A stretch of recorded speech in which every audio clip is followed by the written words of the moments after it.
హాయర్స్ welcome to our channel. ప్రస్తుతం మనతో పాటు దాము భారతి గారు సీనియర్ జర్నలిస్ట్ ఉన్నారు. వారితో ఒకసారి మాట్లాడదాం. సార్ నమస్కారం సార్.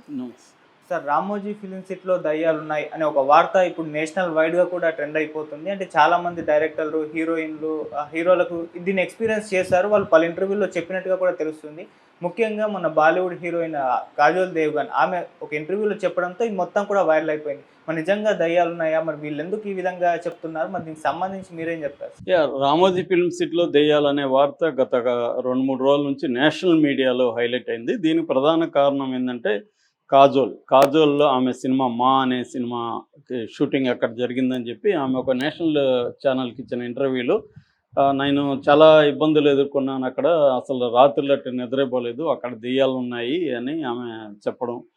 కొన్ని ఇది కనిపించాయి, నాకు సౌండ్స్ అవన్నీ వినిపించేవి, అది నిజంగానే మోస్ట్ హాంటెడ్ ప్లేస్లో ఉంది అని ఆమె చెప్పడంతో అది విపరీతంగా వైరల్ అయింది. దాంతో రామోజీ ఫిల్మ్ సిటీ యాజమాన్యం ఆమెతో కాంటాక్ట్ చేసినట్టు తెలుస్తుంది. దీనివల్ల మాకు ఇబ్బందులు ఉన్నాయి, మా బిజినెస్ పడిపోయే అవకాశం ఉంది, మీరు ఇలా భయభ్రాంతం చేయడం కరెక్ట్ కాదని చెప్తే ఆమె మళ్ళీ మాట మార్చి అది చాలా బాగుంటుంది, ఫ్యామిలీ చిల్డ్రన్ వెళ్ళొచ్చు, సేఫ్ ప్లేస్ అని చెప్పింది. కానీ ఎవరూ నమ్మలేదు, ఎందుకంటే రెండో స్టేట్మెంట్ని నమ్మలేదు. ఫస్ట్ స్టేట్మెంట్ ఇది ఉంది. దాంతోపాటు రాశి ఖన్నా చెప్పడం, తర్వాత తాప్సీ పన్ను చెప్పింది, తర్వాత ఎంఎం కీరవాణి కూడా గతంలో చెప్పాడని చెప్తున్నారు. తమిళ్ డైరెక్టర్ సుందర్ ఆయన కూడా తనకు అనుభవాలు వచ్చాయని చెప్తున్నారు. అట్లాగే చాలా ఇంటర్నెట్లో బ్లాగుల్లో కావచ్చు, రెడిట్ డిస్కషన్లో కావచ్చు, వీటన్నిటిలో కూడా చాలామంది తమ అనుభవాలను ఇది చేసుకున్నారు. ముఖ్యంగా హీరోయిన్లు బట్టలు మార్చుకునే దగ్గర డ్రెస్సింగ్ అద్దంలో సడన్గా ఉర్దూ అక్షరాలు కనిపించాయని, అక్కడ బట్టలు ఎవరో చింపేసినట్టుగా ఉన్నాయని వాళ్ళ బట్టలు, తర్వాత ఉన్నట్టుండి ఫ్లికరింగ్గా వస్తుంది గదంతా, లైట్లు అంటే మన సినిమాలో చూస్తాం కదా దెయ్యం ఎఫెక్ట్లు, అలాగే లైట్లంతా ఇటు ఆడడం, తలుపులు వాటికి అవి కొట్టుకోవడం, కొన్ని ఫుడ్ తిని కొద్దిగా అక్కడ పెడితే అది మాయమైపోవడం, ఇట్లా రకరకాల అనుభవాలు చెప్తున్నారు.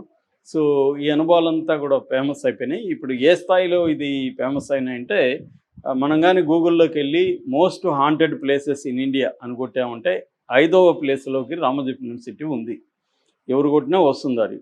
సో ఫస్ట్దేమో బఘార్ పోర్టు రాజస్థాను, రెండవదేమో డోమాస్ బీచ్ గుజరాత్, మూడవదేమో శనివారవాడ పూణే, 4వదేమో ఢిల్లీ కంటోన్మెంటు, 5వది రామోజీ ఫిల్మ్ సిటీ. అంటే మోస్ట్ హాంటెడ్ ప్లేస్ అంటే ఒక దెయ్యాలు ఉన్నట్టుగా మనం మామూలు భాషలో చెప్పుకోవచ్చు. మామూలుగా హాంటెడ్ బంగ్లాసు, హాంటెడ్ ప్లేసెస్ అనేవి జనరల్గా వస్తుంటాయి. దీని మీద డాక్యుమెంటరీలు, సినిమాలు కూడా వచ్చినాయి.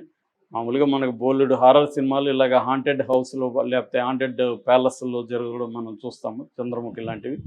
సో ఇదేంటంటే జనరల్గానే మనుషులకు ఉన్న నమ్మకం ఏంటంటే కొన్ని విచిత్రమైన స్థలాల్లో ఇటువంటి దెయ్యాలు ఉండే అవకాశం ఉంది అనేది. కాకపోతే రామోజీ ఫిల్మ్ సిటీలో దెయ్యాలకి ప్రధాన కారణం అంటే ఇవన్నీ కూడా ముస్లిం దెయ్యాలని చెప్తున్నారు.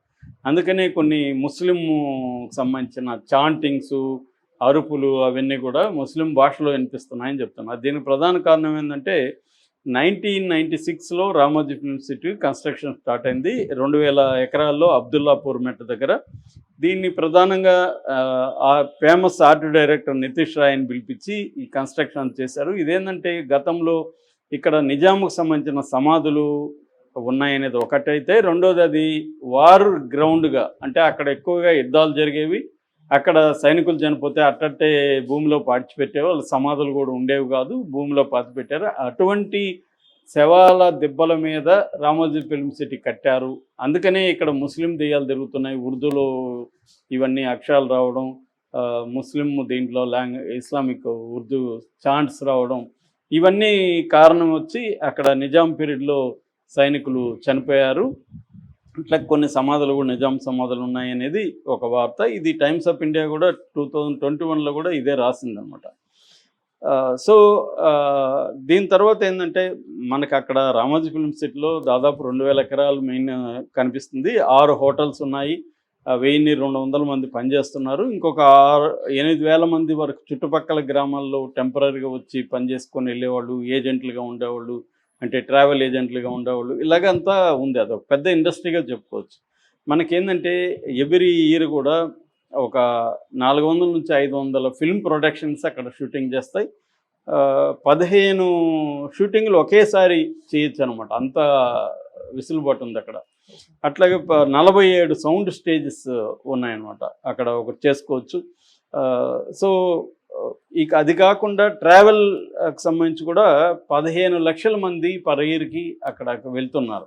అది గ్రూప్ ట్రావెల్ కావచ్చు, ఫ్యామిలీలు కావచ్చు, లేకపోతే ఇండివిజువల్ కావచ్చు, 15 లక్షల మంది మినిమం వెళ్తున్నారు. ఒక్కొక్కసారి ఇంకా ఎక్కువ ఉండే అవకాశం ఉంది. అట్లాగే స్పెషల్ ఈవెంట్స్ కూడా అక్కడ చేసుకోవడం ఇవన్నీ జరుగుతుంది. సో ఫస్ట్ సినిమా అక్కడ షూటింగ్ జరిగింది, మా నాన్నకు పెళ్ళి జరిగింది 1997లో. అది ఫస్ట్ టైం అప్పుడు అన్నారనమాట, మనం డబ్బులు తీసుకెళ్తే ఫిల్ము క్యాన్ తీసుకొని బయటికి రావచ్చని.